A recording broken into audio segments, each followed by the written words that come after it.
Hey folks, this is Chris at Art Secret Studio.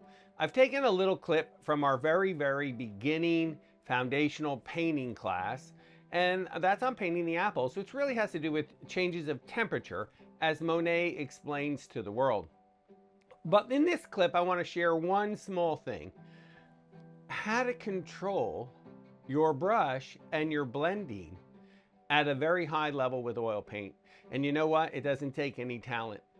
It's a learned trick that I'm about to show you, and I hope this helps. If you like this video, on our website we have many more videos and an entire art school of instructional videos that you can go through at your pace. Hope you enjoy it.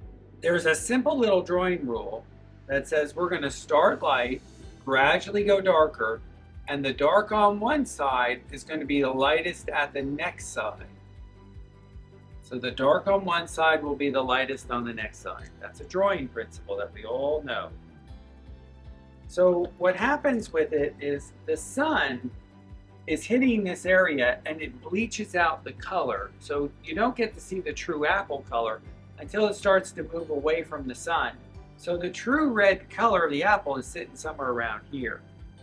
So in my mind, I know I'm getting to the what we call local color, but I need to teach you something that's a little more important, my orange color.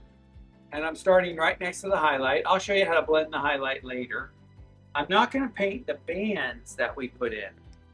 I'm going to keep my stroke probably no larger than 1/2 inch. And then I'm going to wipe it off on the rag, not in the cleaner. Brush cleaner's not your friend. Go ahead and say that. Brush cleaner's not my friend. Go ahead and raise your right arm and say it. The brush cleaner is not my friend. Okay, I'm going to grab from the side of the pile the paint. I need to feel how much paint's on my brush. I never grab from the top and get a glob. Go ahead and say that. I never grab from the top. Sounds like a Presbyterian church. Or some occult there was in Texas where they had Kool-Aid. Oh my God. Okay. Oh gosh.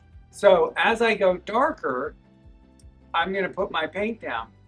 If I absolutely love the color, I leave a little gap away from it. See the space I left? And then my next stroke is next to it. It's running out of paint, and then my next stroke doesn't change the orange at all. If I hate what I did, and I said, oh gosh, that's just too light, it needs to be darker, I don't put a gap there. I go ahead and put the color right next to it, so when I go over it, it'll wipe out a lot of that orange. So I'm very conscious of my previous stroke.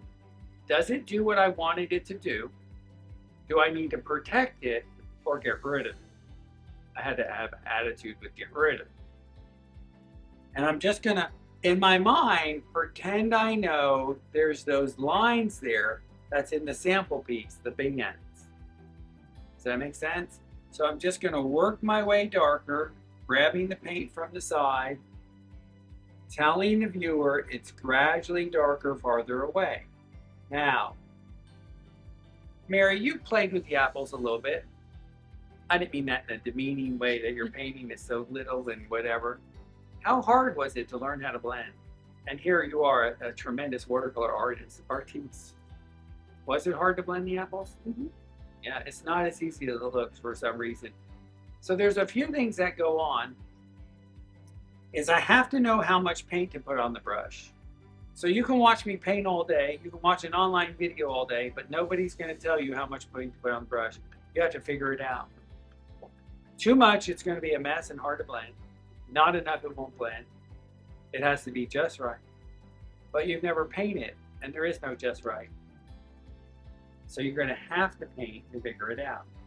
So I'm picking the apple, the red one here, that we can go over 10 times till it's casting its own shadow.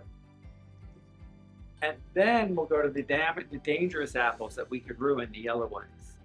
Not until I know you know what you're doing do we go to other apples that you can't ruin.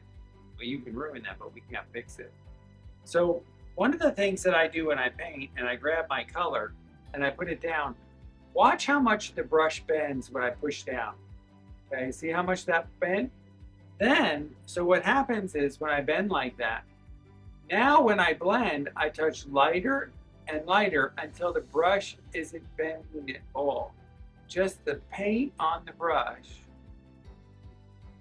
is touching the paint on the canvas.